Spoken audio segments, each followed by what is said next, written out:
नमस्कार। आज हम एक ऐसे एहसास पर बात करने वाले हैं जिससे हम सब अक्सर भागते हैं। बोरियत, ऊब जैसी महसूस होता है। हम फोन निकाल लेते हैं, कुछ भी करने लगते हैं, बस बोर नहीं होना चाहते। लेकिन क्या हो अगर ये बोरियत असल में हमारे दिमाग की कोई छुपी हुई जरूरी ताकत हो। हमारे पास हार्वर्ड बिजनेस रिव्यू के कुछ लेख हैं बोरियत पर, जो वैज्ञानिक काम कर रहे हैं, उनकी रिसर्च है, और कुछ नोट्स भी हैं जो बताते हैं कि क्यों हमें शायद जानबूझकर थोड़ा बोर होने की जरूरत है आज की दुनिया में। तो आज की इस चर्चा में हम इन स्रोतों की मदद से जरा गहराई में उतरेंगे, समझेंगे कि बोरियत सिर्फ खालीपन नहीं बल्कि शायद कुछ और है। इसके छिपे हुए फायदे क्या हो सकते हैं और क्यों आज की इस भागती दौड़ती हमेशा ऑन रहने वाली दुनिया में इसे थोड़ा सा अपनाना जरूरी हो गया है। चलिए इस गुत्थी को सुलझाने की कोशिश करते हैं। हाँ बिल्कुल। और इसे सिर्फ एक झुंझलाहट या नेगेटिव चीज समझना मेरे ख्याल से एक बड़ी भूल होगी। विज्ञान तो यही कहता है कि बोरियत एक सक्रिय मानसिक अवस्था है, मतलब दिमाग का एक सिग्नल कि शायद कुछ बदलने का समय है। ये कोई पैसिव स्टेट नहीं है, एक तरह का अलर्ट है। यह दिलचस्प है। तो जब हम कहते हैं मैं बोर हो रहा हूं, तो असल में दिमाग के लेवल पर क्या चल रहा होता है? ये आलस या सिर्फ खाली बैठने से कैसे अलग है? देखिए, वैज्ञानिक इसे निष्क्रियता बिल्कुल नहीं मानते। ये दिमाग का एक तरीका है ये बताने का कि जो भी हम कर रहे हैं ना, वो अब हमें पर्याप्त उत्तेजना या कह लीजिए संतोष नहीं दे रहा है। दिमाग जैसे कह रहा है ये काम नहीं कर रहा, कुछ नया ढूंढो, कुछ ज्यादा मतलब का खोजो। ये एक तरह का अंदरूनी कॉल टू एक्शन है, बदलाव का संकेत। और बात यहीं खत्म नहीं होती। न्यूरोसाइंस हमें बताता है कि बोरियत के दौरान दिमाग का एक खास नेटवर्क, जिसे डिफॉल्ट मोड नेटवर्क या डीएमएन कहते हैं। डीएमएन, हाँ सुना है इसके बारे में। हाँ, तो वो ज्यादा सक्रिय हो जाता है। अब आमतौर पर हम सोचते हैं कि बोरियत में दिमाग सुस्त पड़ जाता होगा। बिल्कुल। लेकिन विज्ञान कुछ और बता रहा है। यही डीएमएन तब काम करता है जब हम किसी बाहरी काम पर ध्यान नहीं दे रहे होते, जब हम अपने ख्यालों में होते हैं, और ये हमारी यादों को जोड़ने, भविष्य की योजना बनाने और हाँ, नए विचारों को जन्म देने में बहुत महत्वपूर्ण भूमिका निभाता है। ये हमारी ध्यान प्रणाली से भी जुड़ा है, जो हमें नए लक्ष्य खोजने के लिए एक तरह से उकसाता है। अरे वाह, दिमाग को खाली छोड़ने से असल में वो ज्यादा काम कर रहा होता है। ये तो बिल्कुल उल्टी बात लगती है जो हम आमतौर पे सोचते हैं। हाँ। तो ये सिर्फ आराम करना या डाउन टाइम नहीं हुआ फिर? नहीं, बिल्कुल नहीं, वो अलग है।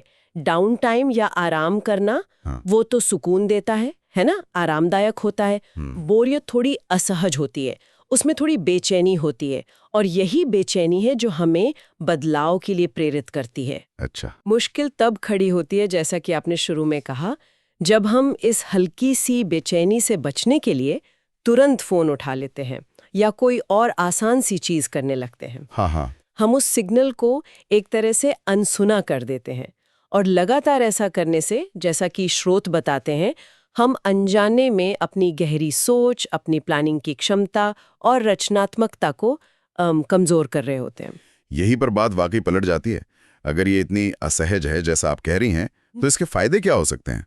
आपने रचनात्मकता का जिक्र किया था शुरू में। हाँ, पहला और शायद सबसे बड़ा फायदा यही है, रचनात्मकता और नए आइडियाज का पनपना। जब दिमाग किसी एक चीज में पूरी तरह व्यस्त नहीं होता ना, तो वो भटकता है, जिसे माइंड वॉन्डरिंग कहते हैं। लेकिन ये भटकाव बेकार नहीं है। इसी दौरान दिमाग अलग अलग जानकारी, यादों और विचारों के बीच ऐसे कनेक्शन बनाता है जो शायद हम सोचते भी नहीं। कम उत्तेजना वाले काम करते हुए या बस यूं ही बैठे हुए दिमाग का भटकना मुश्किल समस्याओं के रचनात्मक समाधान खोजने में बहुत मदद कर सकता है। स्रोत बताते हैं कि इतिहास गवाह है, कई बड़े आविष्कार या कलाकृतियां ऐसे ही खाली या दोहराव वाले पलों के बाद ही पैदा हुई हैं। क्या इसका कोई ठोस उदाहरण है स्रोतों में? क्योंकि ये सुनने में थोड़ा सा जादुई सा लगता है। हाँ, बिल्कुल।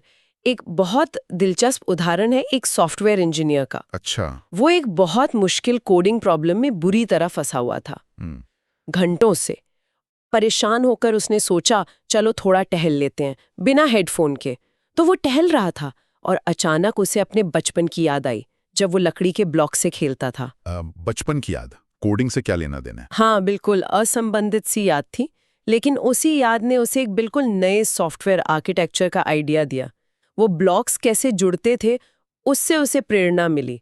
वापस आकर उसने उसी आइडिया से अपनी कोडिंग की प्रॉब्लम सुलझा ली। कमाल है। ये बोरियत के दौरान दिमाग के अंदरूनी कनेक्शंस बनाने की ताकत का एक बढ़िया सबूत है। वाकई कमाल है।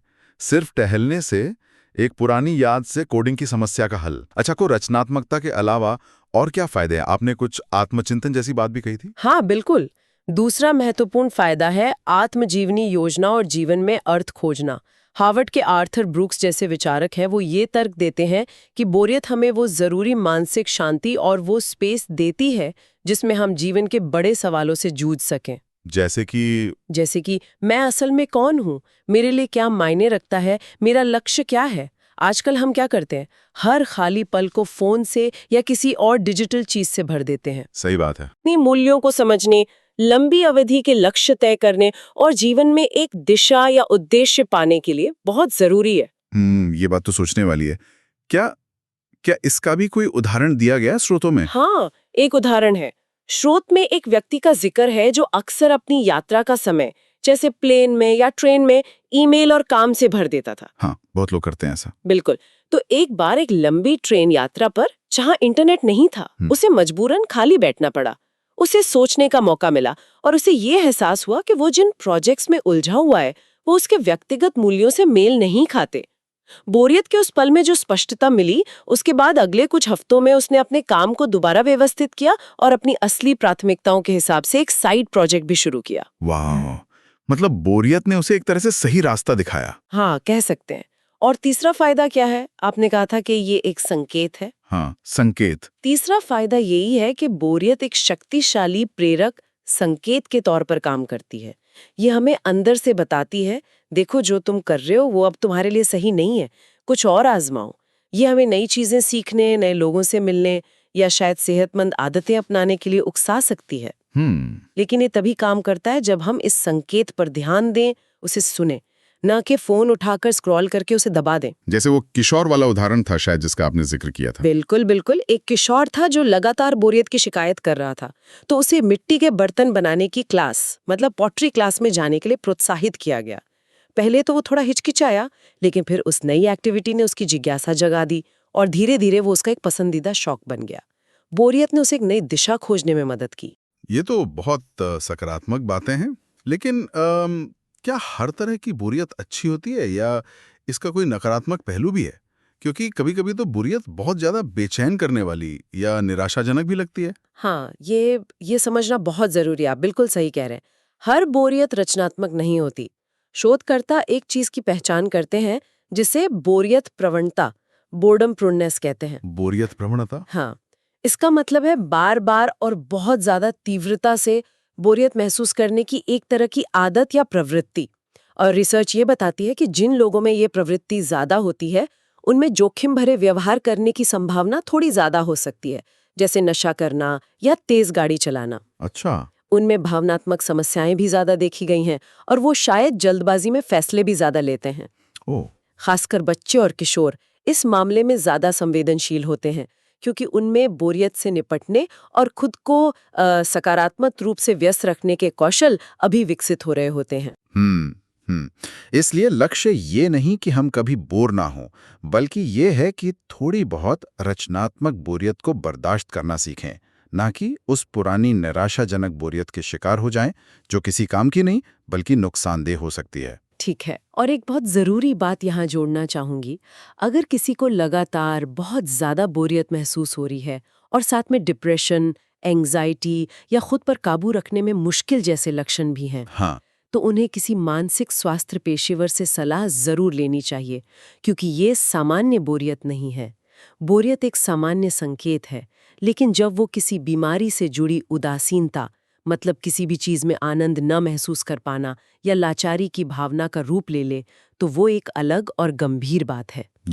ये अंतर समझना वाकई बहुत जरूरी है। अच्छा, अब सवाल ये उठता है कि आजकल बोर होना इतना मुश्किल क्यों हो गया है? ऐसा लगता है जैसे हमारे पास बोर होने का वक्त ही नहीं है या हम होना ही नहीं चाहते। हाँ, ये बड़ा सवाल है और इसके दो मुख्य कारण हैं जो स्रोत हमें बताते हैं। पहला और शायद सबसे बड़ा है हमेशा उपलब्ध डिजिटल उत्तेजना, हमारे स्मार्टफोन्स। हाँ, फोन। ये हर असहज मानसिक स्थिति से तुरंत भागने का एक आसान रास्ता दे देते हैं।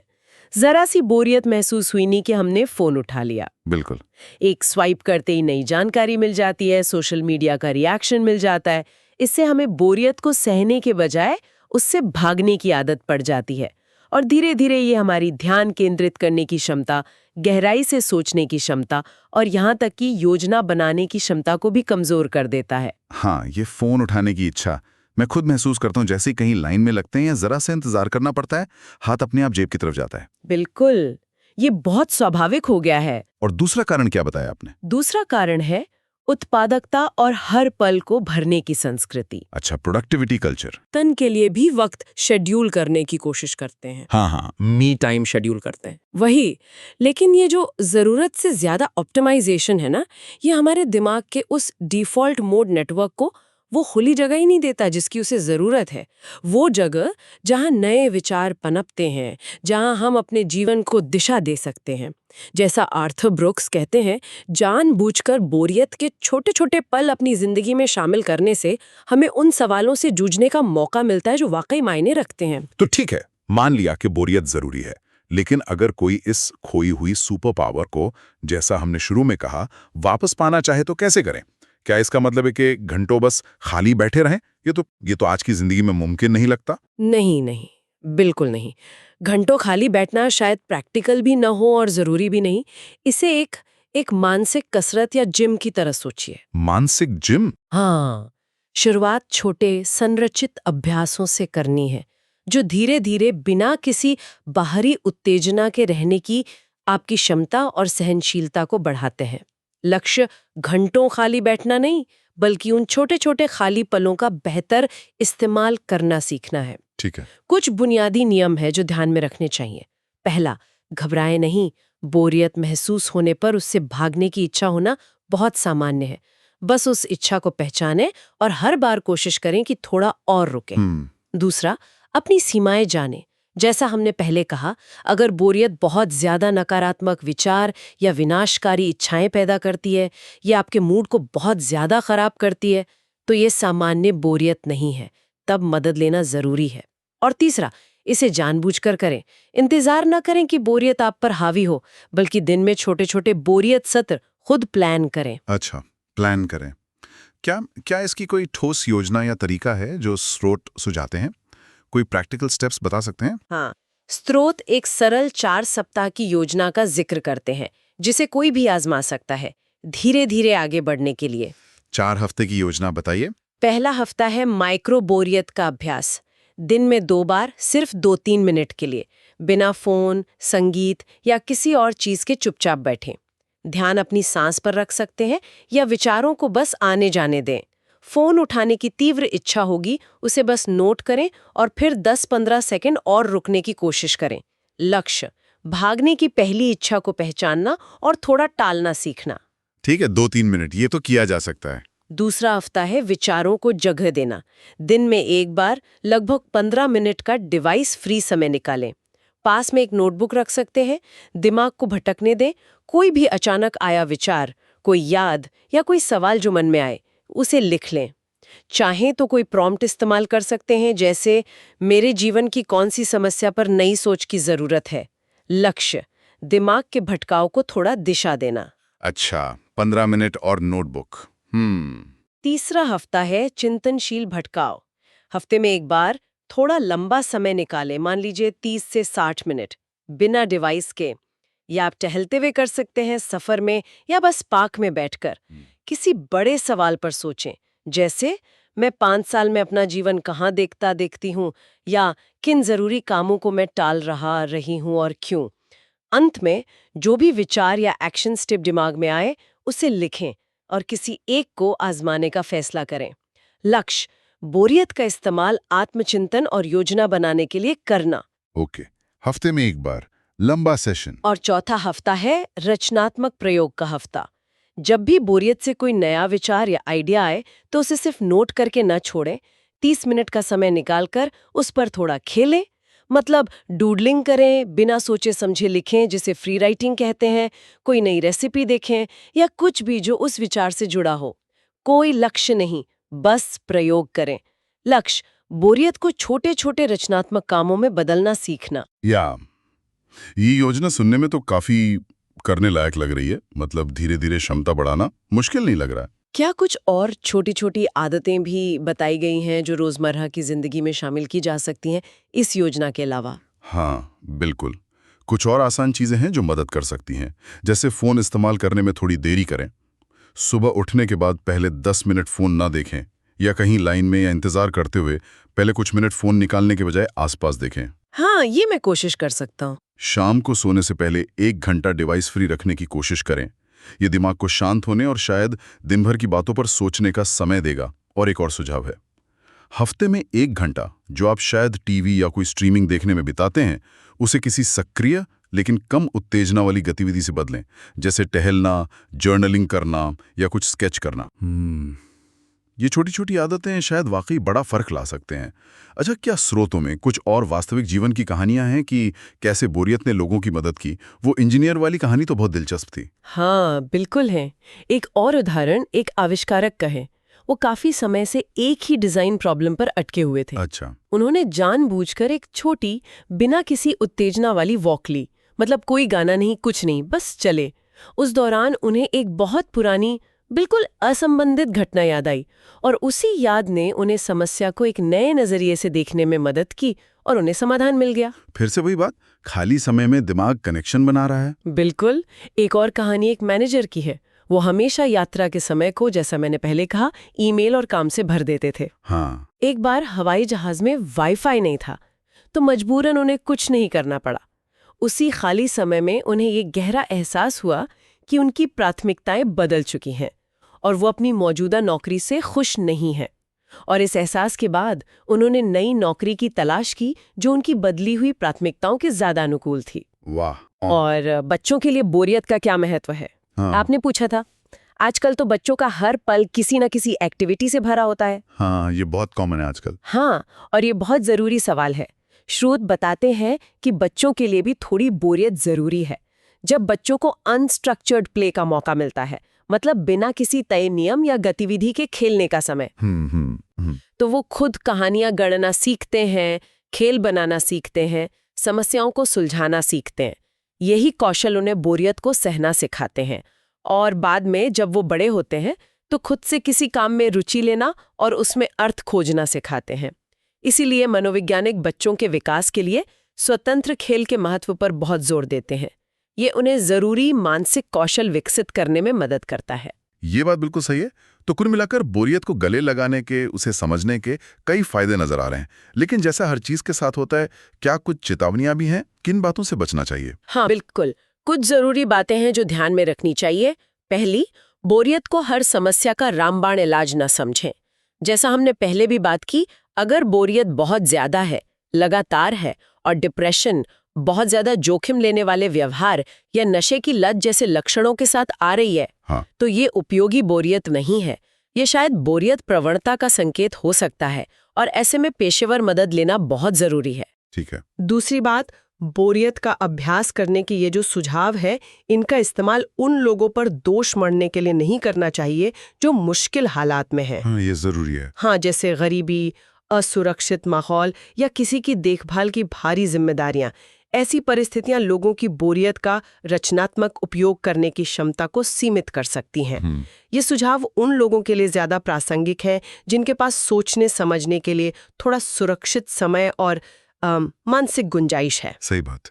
और तीसरी चेतावनी ये है कि बोरियत को माइंडफुलनेस या सचेतनता समझने की गलती ना करें। ये दोनों अलग हैं। अच्छा, कैसे? माइंडफुलनेस में हम जानबूझकर अपना ध्यान किसी चीज पर केंद्रित करते हैं, जैसे अपनी सांस पर, एक शांति की अवस्था में। बोरियत एक बेचैनी भरी अवस्था है जो हमें या तो कुछ नया खोजने के लिए प्रेरित करती है या उस स्थिति से भागने के लिए। दोनों अपनी अपनी जगह उपयोगी हो सकते हैं, पर ये दो अलग अलग मानसिक अवस्थाएं और कौशल हैं। ये सारी बातें ध्यान में रखना जरूरी है। तो इस पूरी चर्चा का सार क्या निकलता है? लब्बो-लुबाब क्या है? ऐसा लगता है कि बोरियत महज एक नकारात्मक चीज नहीं है जिससे हमें हर कीमत पर बचना ही चाहिए। बिल्कुल। सार यही है कि बोरियत एक जटिल और अक्सर गलत समझी जाने वाली मानसिक अवस्था है। ये एक सिग्नल है, एक उत्प्रेरक है और नए विचारों को जन्म देने वाली जमीन भी बन सकती है। हार्वर्ड बिजनेस रिव्यू के विश्लेषण से लेकर न्यूरोसाइंस की खोजों तक सब कहीं ना कहीं इसी ओर इशारा करते हैं कि जब हम जानबूझकर छोटे छोटे हिस्सों में बोरियत को सहन करना सीखते हैं तो हम असल में अपने दिमाग को ज़्यादा रचनात्मक होने, बेहतर योजना बनाने और जीवन के गहरे सवालों पर सोचने के लिए ज़रूरी जगह और अवसर दे रहे होते हैं। लेकिन ये भी साफ है कि ये कोई जादू की छड़ी नहीं है। ये एक कौशल है जिसे धीरे धीरे विकसित करना होता है। इसमें अभ्यास लगता है और अपनी सीमाओं को समझना भी जरूरी है।